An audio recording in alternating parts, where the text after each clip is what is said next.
Hi, it's me, Halle Berry. I'm about to answer questions from Netflix Film about my new movie, Bruised. Follow along right here, and don't miss Bruised on Netflix, November 24th.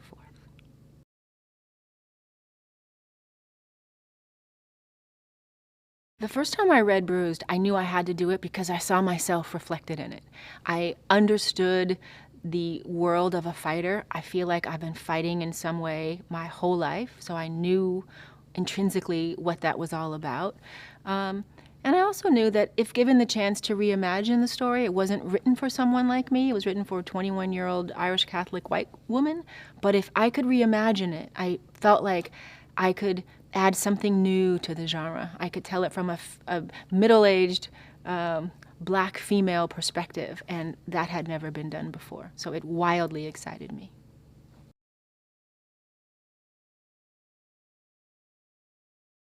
Jackie Justice originally was a white woman in her 20s. Well, that's clearly not me. So I had to reimagine it if it would be for me. But the reason I thought it was worth reimagining and why it was so important is because I always thought it was more compelling to watch a woman fight for not another chance. When you're 21 and you fail at something, of course you get another chance. You're 21. When you're my age and you fail at something, you may not get another chance. And if you do get a chance, it might be your last chance. And I felt like it was more compelling to watch someone fight for a last chance than just another chance.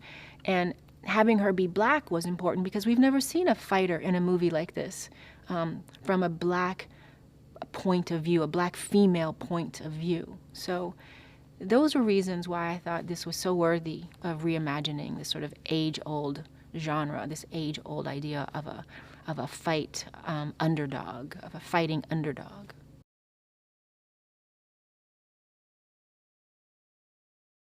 It was really important for Bruce to have a female director. The movie was very feminine in its nature. I reimagined it in a way that was set in a world that only a woman would really understand. It was about fighting for your right to be a mother, but also fighting for your right to be a fighter. And I think that's a very different point of view than male fighters. And what I also learned is that women fight to get their power back. So many women who fight, from my experience, it taught me that women have had rough upbringings. They've been abused in some way, emotionally, physically, sexually. And so they're fighting to get their power back. And so a woman behind the camera telling the story had to be sensitive to all of those things and, portray, all of the things that are important to us as women, that are real for us as women. And I'm not so sure a man would have really found the nuances in that and been able to really understand it in a way that they could then tell it. So a woman was absolutely key in telling this story.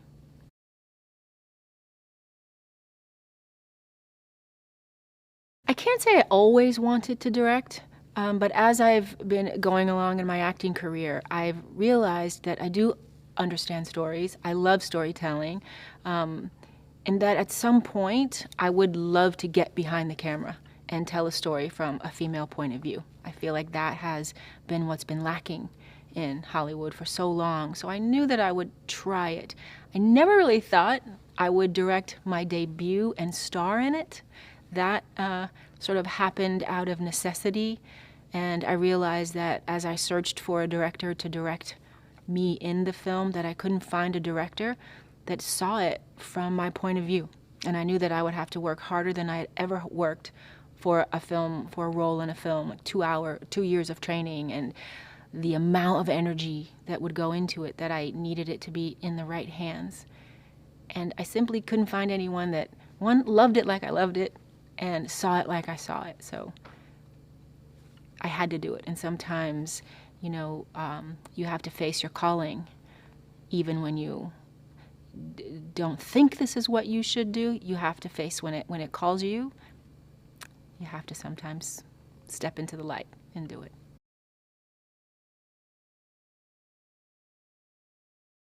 As a first-time director, I think I faced many challenges. It was all new in some ways, but all old hat in others. I'd been an actor for 30 years. I'd been around many, many sets, many, many directors. I've seen many, many directors in action. I shadowed directors. Like I've been immersed in the business of movie making. But when I actually became the person behind the camera, when I got to call all of the shots, when I had to answer hundreds and hundreds of questions regularly, I realized that what was new for me was that I really was in control of every aspect of telling this story. And I had to learn things that I didn't really learn. I had never sat in a production meeting and had to walk through, all the phases of the production with each department. I had to choose my department heads. I had to really get, into the nitty-gritty of production design and try to translate what was in my head to all of my department heads, the people that were there to support me. And sometimes that was challenging to get out of my head into their minds and into their heads so that they could best support me and help give me the things that I was wanting. And I realized how important it is to be a good communicator as a director. As an actor, we can go insular and we can have all of our work inside our head and we don't have to explain it to anybody. We can just perform it. We can just do it. But as a director, I had to communicate all day, every day, with everybody. And I had to really work at my communicating skills so that they could understand what it was I was wanting. And that proved to be challenging.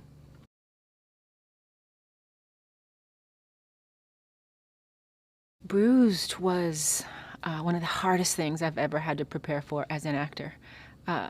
It was physically, it pushed me to my limits. It was working for probably 2 years in the training. I was working on John Wick when I first started to realize I was going to train also for Bruised. While those, fighting styles don't really cross each other, John Wick did get me in touch with my body, and I got used to working harder than I had ever worked and pushing myself. Bruised just took it up like 10 notches. I had to learn different forms of martial arts that I had never learned. I learned capoeira for Catwoman, and I was a gymnast as a kid, so I had, good coordination, and I was used to working with my body, and I'm very in control of my body. But I had to learn, like, capoeira, reimagine that again, brush up on that. I had to learn taekwondo, judo, Muay Thai, boxing, kickboxing, wrestling, jiu-jitsu, did I say jiu-jitsu? Jiu-jitsu. So many disciplines at play, and I would probably train anywhere from 4 to 5 hours a day, 6 days a week, taking Sunday off. I had a lot of body recovery work that I had to do because, as you might imagine, working that hard, your body gets fatigued, and to keep working at that pace, recovery was a big part of what my process was. And my diet, eating right, and getting enough rest. That was really important, to force myself to get the proper amount of sleep so that I wouldn't injure myself any more than I did injure myself.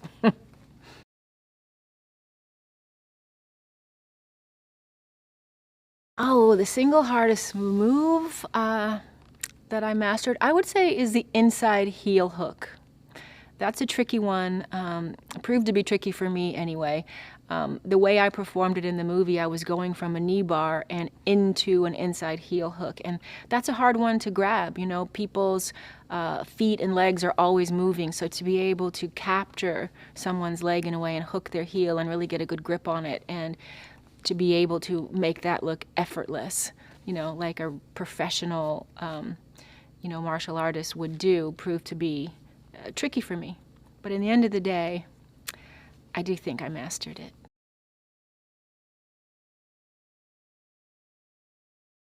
One thing I can't wait for people to see in Bruised is the fight scene. I am fighting, believe it or not, the UFC flyweight champion of the world, the current flyweight champion, Valentina Shevchenko, and she's a beast.